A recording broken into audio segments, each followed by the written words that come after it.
인간의 생각에는 한계가 있습니다. 지난주 금요 기도회 말씀을 기억하십니까? 지난주 금요 기도회가 우리 창세기 16장 1절에서 6절까지의 말씀이었습니다. 지난주의 말씀이 어떤 내용이냐면, 아브라함의 아내 사레가 아이를 못 낳는 겁니다. 예나 지금이나 결혼한 여인이 아이를 못 낳는다는 것은 큰 수치였고, 남편이나 그 가문에 대해서 정말 굉장히 좀 미안한 일이죠. 그래서 사라는 자신의 생각으로 한 가지 꾀를 생각해냅니다. 나는 비록 아기를 못 낳지만 내 남편의 아이면 되지 않겠는가. 그래서 인간적인 방법을 씁니다. 내 수하에 있는 여종을 내 남편에게 첩으로 주는 것입니다. 그래서 내 여종을 통해서 남편의 아이를 낳으면 될 것이다 라고 생각하고 자신이 데리고 있는 여종을 남편에게 줍니다. 자신의 계획, 사라의 계획대로 일이 진행되어집니다. 그래서 자신이 계획한 대로 여종이 임신하게 된 것입니다. 여기까지는 예상한 대로였고 계획한 대로였습니다. 그 다음부터는 사라가 예상하지 못한 일들이 벌어집니다. 임신한 여종이 예상치 못하게 본인을, 임신한 여종이 자기를 멸시하는 것입니다. 여기까지는 생각을 못했던 것입니다. 멸시받은 여주인 사레가 그 여종을 학대하기 시작합니다. 그래서 어떻게 됩니까? 보니까 이 여종이, 임신한 여종이 사레의 학대를 견디다 못해 집을 뛰쳐나가 도망가 버리고 맙니다. 사라의 계획은 뭐였냐면, 여종을 남편에게 주었고 여종을 통하여 남편의 아이를 얻고 그렇게 대를 이어가며 행복하게 살 것이 사라의 계획이었습니다. 그런데 계획이 빗나가기 시작합니다. 예상하지 못한 일들이 불쑥불쑥 튀어나오는 것입니다. 임신한 여종이 자신을 멸시하고, 그래서 내가 학대했더니 그 임신한 여종이 도망가 버린 것입니다. 임신한 여종이 도망가 버리고 남편과 그 사이가 나빠지고 예상치 못하게 일이 얽히고 설켜버렸던 것입니다. 사레가 여종을 남편에게 첩으로 주기 전에, 또 아브라함이 아내의 제안을 승낙하기 전에 한 번 더 하나님께 물어보았더라면 어땠을까? 지난주의 말씀을 기억하십니까? 아합이 아람과의 전쟁을 결정을 합니다. 그때 전쟁하기로, 지원하기로 남유다 여호사밧이 지원하기로 결정했지만, 도와주기로 했지만, 이 여호사밧이 이야기를 합니다. 전쟁하기에 앞서 먼저 여호와께 물어보소서. 하나님의 말씀이, 하나님의 뜻이 어떠하신지 물어보소서. 나의 생각과 나의 판단은 어긋날 수 있음을 알고 늘 하나님께 먼저 물어볼 수 있는 저와 여러분 되시기를 주의 이름으로 축원합니다. 우리 앞뒤 좌우로 지난주 말씀 인사입니다. 기억하십니까? 먼저 하나님께 물어봅시다. 우리 앞뒤 좌우로 한번 인사하십시다. 먼저 하나님께 물어봅시다. 이제 지난주의 말씀에 이어서 오늘 본문 7절입니다. 오늘 본문 7절을 보기 이전에 먼저 6절 말씀을 한번 볼 필요가 있습니다. 6절에 이렇게 기록합니다. 아브라함이 사레에게 이르되 당신의 여종은 당신의 수중에 있으니 당신의 눈에 좋을 대로 그에게 행하라 하며, 사레가 하갈을, 임신한 여종 하갈을 학대하였더니 하갈이 사레 앞에서 도망하였더라. 이제 임신한 여종 하갈이 학대를 견디지 못하고 집을 뛰쳐나가 도망을 가버립니다. 그리고 나서 오늘 본문이 연결되어집니다. 오늘 본문 7절입니다. 여호와의 사자가 광야의 샘물 곁, 곧 술길 샘 곁에서 그를 만났다, 하갈을 만났다라고 성경 기록합니다. 여호와의 사자가 도망쳐 나와서 집을 뛰쳐나와 도망가는 하갈을 만났다라는 사실입니다. 꼬여가기만 했던 인간적인 갈등을 하나님의 사자가 나타나셔서 원만하게 해결하는 모습이 오늘 본문에 기록되고 있습니다. 우린 또 여기서 한 가지 유심히 살펴보아야 될 것이 뭐냐, 학대를 받고 괴로운 중에 있는 이 하갈이 먼저 하나님을 부르짖고 하나님을 찾아간 것이 아니라, 도망가고 있는 이 하갈을 하나님이 찾아오셔서 만나주신다는 사실입니다. 여기에 은혜가 있는 것입니다. 2주 전의 말씀을 기억하십니까? 38년 된 병자, 아무런 소망이 없고 절망 가운데 살고 있는 그 38년 된 병자를 주님이 찾아오셨습니다. 38년 된 병자가 주님을 찾아와서 고쳐달라고 부르짖은 게 아니라 아무런 소망이 없고 절망 가운데 있는 그를 주님이 보시고 그 병이 오래된 줄 아시고 그를 찾아가 만나주시고 고쳐주셨다는 사실입니다. 인류 역사상 가장 위대한 사건을 꼽으라면 메시아 탄생 사건일 것입니다. 하나님의 아들 예수 그리스도가 죄 가운데 살고 있는 소망이 없고 절망 가운데 있는 인간들을 찾아오신 사건, 이것이 성육신 사건인 것입니다. 오늘 본문에도 마찬가지입니다. 소망이 없이 절망 가운데 도망가고 있는 그 하갈을 하나님이 오셔서 찾아가 주시고 만나 주십니다. 이것이 은혜입니다. 우리 중에 그 누구도 먼저 하나님을 찾고 구한 자는 없습니다. 절망 가운데 있을 때에, 낙심 중에 있을 때에 하나님이 찾아오셔서 우리를 만나 주신 줄로 믿습니다. 오늘 본문 다시 한번 7절을 보십시오. 여호와의 사자가 광야의 샘물 곁 곧 술길 샘 곁에서 그를 만났다. 이 술이라는 것은 지역 이름인데 이스라엘의 지도를 보면 이 술이라는 이 지역이 어디 있냐면 가나안의 남서쪽, 이쪽 이렇게 가나안이 있고 가나안의 왼쪽 아래로 애굽이라는 나라가 있습니다. 그러니까 이 가나안 쪽에 살고 있던 이 하갈이 자신이 원래 이 하갈의 고향이 애굽이었거든요. 그 애굽으로 가기 위해서 지금 이 술이라는 지역은 가나안의 남서쪽, 애굽의 북동쪽에 있는 지역이 이 술이라는 지역입니다.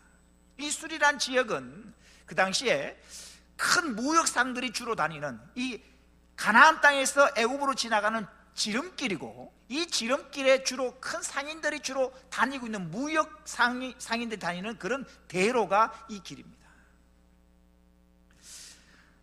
하갈은, 애굽 사람이었던 하갈은 자기의 고향 애굽으로 내려가기 위해서 광야를 가로지르는 이 길로 지금 애굽으로 내려가고 있는 길입니다. 하갈은 여주인 사라로부터 학대를 받고 원통한 마음을 품은 채 고향으로 내려가는 중이었고, 그래서 이 샘물 곁에서 갈증난 목을 축이고 앉아 있을 때에 하나님이 그를 찾아와 주시는 것입니다. 본문 찾아오셔서 하나님 사자가 이렇게 질문하십니다. 보십시오. 8절에 이르되 사라의 여종 하갈아, 네가 어디서 왔으며 어디로 가느냐. 먼저 이 하갈을 이렇게 부르십니다. 사라의 여종 하갈아. 여러분, 여호와의 사자와 하갈이 직접 만난 적은 없습니다. 처음 만나는 것입니다. 그럼에도 불구하고 정확하게 이 여인의 이름 하갈을 알고 이 여인의 신분이 무엇인지도 아십니다. 그래서 이렇게 부르십니다. 사라의 여종 하갈아. 정확히 그 여인의 이름을 아셨고 신분을 아셨습니다. 특별히 사라의 여종이라고 부르고 있는 것은 하갈의 신분을 정확히 인식시키기 위해서입니다. 즉 하갈은 비록 주인 아브라함의 아이를 가졌다 손치더라도 너는 사라의 여종이라는 사실을 다시 한번 인식시켜 주는 것입니다. 하갈은 사라의 여종으로서 자신이 있어야 될 자리가 있습니다. 여러분, 지금 이 하나님의 사자가, 여호와의 사자가 이 하갈을 부를 때 사라의 여종 하갈아라고 부르는 데서 굉장히 의미가 있습니다. 하갈이라 이름뿐만 아니라 그 하갈을 수식하는 게 사라의 여종입니다. 이게 무슨 말입니까? 너가 사라의 여종, 너가 왜 여기 있냐는 것이죠. 사라의 여종, 너가 있어야 될 자리가 있다는 것입니다. 너가 있어야 될 자리가 어딘가? 사라의 여종, 너는 너의 주인이 사라의 곁에 있어야 된다는 이야기입니다. 근데 지금 좀 힘들다고, 고통스럽고 학대받는 게 힘들다고 있어야 될 그 여주인의 자리, 여주인 곁에 있어야 될 그 자리를 벗어나서 도망가고 있는 것입니다. 그래서 부릅니다.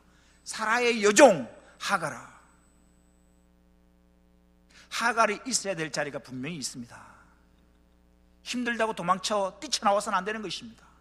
하갈이 있어야 될 자리, 분명한 자리는 여주인 곁에 종으로서 있어야 되는 것이 그가 있어야 될 본래의 자리인 것입니다. 우린 여기서 한 가지 적용해 볼 수 있습니다. 우리 오늘 찬양을 십자가의 찬양을 많이 불렀습니다. 예수 그리스도의 십자가의 보혈로 구원받아 하나님의 자녀된 우리가 있어야 될 자리가 어디인가? 이건 분명합니다. 주님 다시 오실 때까지 우리가 걸어가야 될 길은 십자가의 길이요 좁은 길인 줄로 믿습니다. 내가 있어야 될 자리, 예배의 자리입니다. 내가 있어야 될 자리, 기도의 자리인 것입니다. 힘들다고 예배 자리를 뛰쳐나가고 헌신하기 힘들다고 교회를 벗어나는 것이 아니라 예수 그리스도의 보혈로 구속함을 받은 우리가 있어야 될 자리는 주님 곁이라는 것입니다. 교회라는 것입니다. 예배의 자리요, 기도의 자리요, 헌신의 자리요, 십자가의 자리라는 것입니다. 힘들다고 이것을 벗어나서는 안 된다는 것입니다. 계속해서 여호와에서 하나님 물으시는 질문을 다시 한번 8절에 보십시오. 이르되 사라의 여종 하가라, 네가 어디서 왔으며 어디로 가느냐? 두 개의 동사가 나옵니다. 어디서 왔으며 어디로 가느냐. 어디로 왔으며라는 것은 완료형입니다. 과거형입니다. 어디로 가느냐라는 것은 미완료형이고 미래형입니다. 이것은 하갈의 과거와 미래를 묻고 있습니다. 과거, 너는 어디서 왔으며 하갈의 과거를 묻는 것이고, 어디로 가느냐, 하갈의 미래를 묻는 것입니다.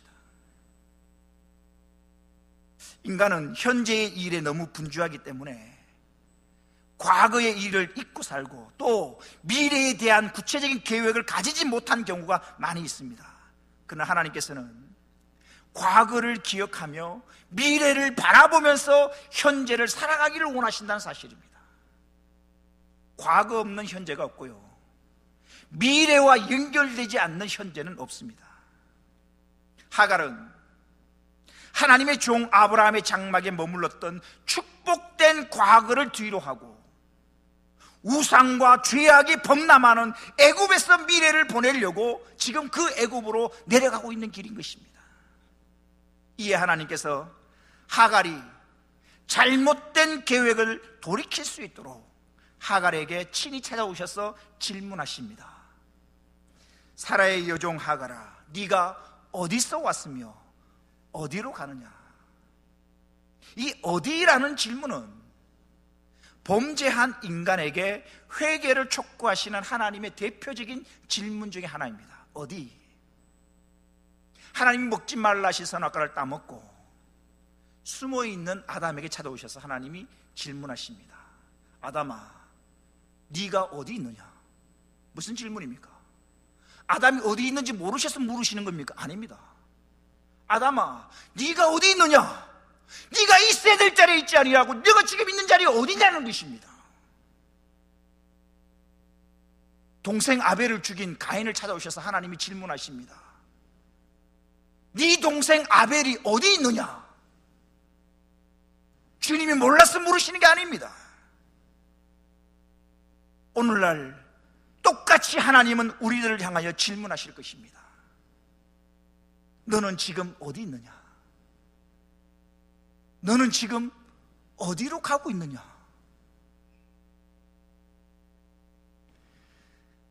하갈은 좀 힘들어도 하갈이 있어야 될 자리가 있습니다. 그것은 여주인 곁입니다. 사라의 여종으로서 힘들다고 뛰쳐나가서는 안 되는 것입니다. 끝까지 지키고 머물러야 될 자리, 본인이 있어야 될 자리가 있다는 사실입니다. 사랑하는 성도 여러분, 하나님이 물으십니다. 너는 어디에 있느냐? 너 있는 자리가 본래 있어야 될 자리가 맞느냐? 엉뚱한 장소에서 방황하고 헤매고 있는 것은 아니냐는 것이죠. 너는 어디 있느냐? 어디로 가고 있느냐? 우리가 있어야 될 자리가 분명합니다. 우리는 주님 곁에 머물러야 될 줄로 믿습니다. 이 땅에서 신앙생활 하는 거 여러분 힘들고 어렵습니다. 그죠? 믿음 지키고 살기가 어렵습니다. 주님이 아니면 세상에서 너무나 편하게 살 수가 있어요. 이 세상에서 믿음을 지키고 살기가 얼마나 힘들고 어려운지요. 하지만 여러분 기억하십시오. 힘들고 어렵다고 내가 걸어가야, 내가 있어야 될 이 자리를 벗어나서는 안 된다는 사실입니다. 있어야 할 예배의 자리에 계신 여러분에게 주님의 은혜가 임하기를 주의 이름으로 축원합니다. 다시 한번 8절 말씀을 보십시오. 사라의 여종 하갈아, 네가 어디서 왔으며 어디로 가느냐? 있어야 될 자리를 이탈하고 도망가고 있는 그 하갈에게 질문하시는 겁니다. 이 질문에 하갈이 대답합니다. 나는 내 여주인 사례를 피하여 도망하나이다. 하갈의 이 고백은, 이 대답은 하갈이 심경의 변화를 일으키고 있음을 볼 수가 있습니다. 먼저 하갈은 사례를 뭐라고 부르고 있냐면 내 여주인이라고 부르고 있습니다. 과거에 아브라함의 아이를 임신했을 때 여주인, 감히 여주인을 멸시했었거든요. 근데 지금 자신이 도망가고 있으면서 자신의 신분을 확인합니다. 아, 나는 내 여주인이 있지. 여주인이 있는 여종이라는 신분을 확인하게 되고, 그리고 도망가고 있음을 현실을 직시하고 있는 것입니다. 나는 내 여주인 사례를 피하여 도망하나이다. 이 대답을 들으신 여호와의 사자가 이렇게 대답하십니다. 9절 같이 한번 읽어보십시다. 시작. 여호와의 사자가 그에게 이르되 내 여주인에게로 돌아가서 그 수하에 복종하라. 두 가지를 말씀하시는데, 첫 번째로 내 여주인에게로 돌아가라는 것입니다. 돌아가라는 것입니다. 이때 돌아가다라는 이야기는 지금 애굽으로 내려가는 방향에서 방향을 돌아서서 다시 왔던 길을 돌아간다라는 단순한 1차적인 의미도 있지만 2차적인 의미도 있는데, 그건 뭐냐면 이 돌아가다는 말을 보면 회복하다, 새롭게 하다라는 의미도 있습니다. 즉 여주인과의 단절된 관계를 다시 회복하고 새롭게 하라는 것입니다. 하갈은 여주인의 사례와의 관계에 문제가 있었습니다. 임신한 자신이 여주인을 먼저 멸시했고요, 멸시받은 여주인이 자기를 학대했던 것입니다. 여주인과 자신의 사이에서 관계에 문제가 생긴 것입니다. 근데 이 하갈은 지금 이렇게 자기의 인간적인 관계, 여주인과 자신 사이에 생긴 이 관계를 어떻게 해결하는가?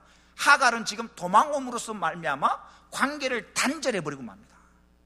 도망가면서 자신과 문제가 있던 이 여주인과의 관계를 단절함으로써 이 문제를 해결하려고 한 것입니다. 그런데 하나님은 말씀하십니다.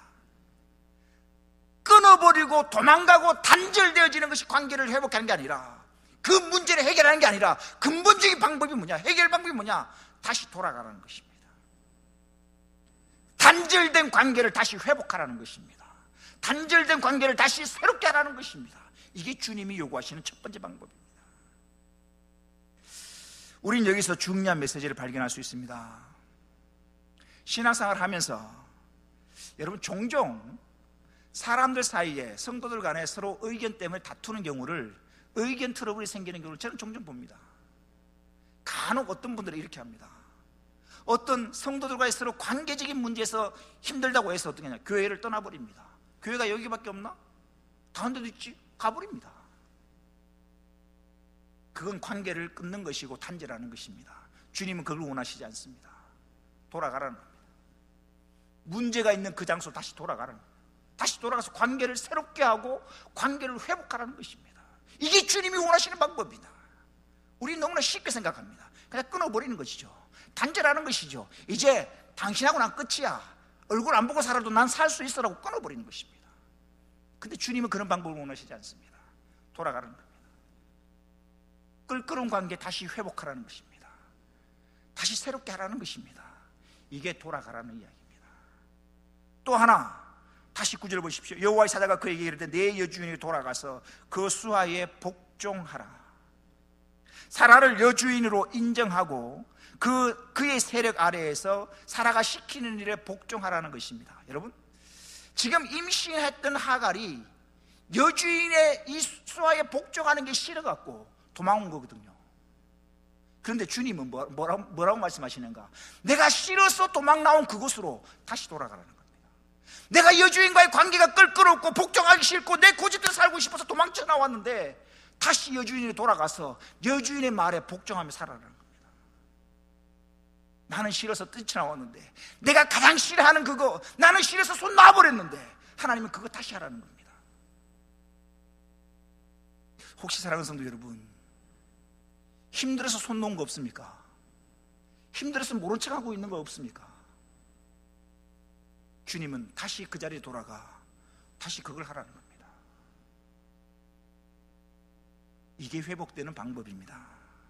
우리는 인간적인 생각을 잘못합니다. 어떤 문제가 생기면 관계를 끊어버리고 다른 걸 뭐 찾으려고 합니다. 주님은 그렇지 않습니다. 문제가 생긴 그곳으로 다시 돌아가서 관계를 회복하고 새롭게 하고, 내가 실에서 뛰쳐나온 그 일 다시 종의 신분 돌아가서 여주인에게 복종하는 것, 이걸 원하고 계신다는 사실입니다. 이렇게 말씀하셨을 뿐만 아니라 하갈에게 또한 축복의 메시지도 전달하고 있습니다. 그 축복의 메시지가 10절에 나옵니다. 10절을 보십시오. 여호와의 사자가 또 그에게 하갈에게 이르되 내가 내 씨를 크게 번성하여 그 수가 많아 셀 수 없게 하리라. 이 약속은 실제로 그대로 이루어지죠. 하갈의 아들 이스마엘은 후에 아랍족과 터키족의 조상이 되었어요. 엄청난, 그죠? 헤아릴 수 없을 정도로 그의 후손들이 많아지게 됩니다. 그래서 실제로 이 약속은 그대로 이루어지고, 그죠? 크게 번성해서 수가 셀 수 없이 많게 됩니다. 우린 여기서 또 한 가지 하나님의 놀라운 사랑과 은혜를 발견할 수 있습니다. 비록 하갈의 자녀들은, 하갈의 자손들은 언약의 자손은 아닙니다. 그럼에도 불구하고 하나님께서 그들에게 일반적인 은총을 베푸고 계신다는 사실입니다. 언약의 자손은 아니지만 하나님은 이들에 대해서도 관심을 가지시고 그들에게 사랑과 은혜를 베푸시고 계시는 모습입니다. 마지막으로 이렇게 축복하십니다. 보십시오. 11절. 여호와의 사자가 또 그에게 이르되 네가 임신하였은즉 아들을 낳으리니 그 이름을 이스마엘이라 하라. 이는 이스마엘이라 이름의 뜻입니다. 이는 여호와께서 내 고통을 들으셨음이니라. 모든 인간이 살아가면서 겪을 수밖에 없는 인생 문제의 근본적인 해결책을 우리는 발견할 수 있습니다. 그건 하나님이 내 고통의 소리를 들으셨다는 겁니다. 하나님의 고통의 소리를 들으시면 문제는 해결되어집니다. 오늘 이 밤에 여러분들의 고통과 기도 소리를 주님이 들으실 줄로 믿습니다. 주님이 들으신 이상 문제는 해결될 것입니다. 말씀을 마칠까 합니다. 하나님의 사자가 하갈을 처음 만나 던진 질문, 네가 어디서 왔으며 어디로 가느냐? 이 질문은 한 문장으로 다시 질문을 하면 네가 누구냐라는 질문일 것입니다. 주인의 아이를 가졌다고 해서 주인이 되는 것은 아닙니다. 여전히 하갈은 사라의 몸종입니다. 즉 여주인 사라의 말 한마디에 살고 죽는 사라의 여종이라는 사실, 그 자리를 잊지 말라는 것입니다. 여러분, 하나님은 창세기에 보면 에덴 동산을 만드십니다. 그리고 그 에덴 동산에 사람을, 아담과 하와를 만드시고 그들에게 관리하도록 위탁하셨습니다. 여러분, 에덴 동산의 주인이 누굽니까? 아담과 하와가 주인 행사를 아무리 한다 할지라도 아담과 하와는 에덴 동산의 주인이 될 수가 없습니다. 에덴 동산의 주인은 에덴 동산을 창설하신 하나님이 주인이십니다. 그러면 아담과 하와는 그 하나님의 명령에 따라 관리하고 위탁받은 청지기요 종에 불과하다는 사실입니다. 청지기이며 종인 사람이 주인 행세를 하려고 할 때 문제가 생기는 것입니다. 내가 누군지 잊고 사는 사람이 되어서는 안 됩니다. 우리는 하나님의 종입니다. 하나님이 주신 물질과 시간을 가지고 하나님을 기쁘시게 하는 하나님의 종이라는 사실입니다. 또한 하갈은 사라의 여종으로서 자신이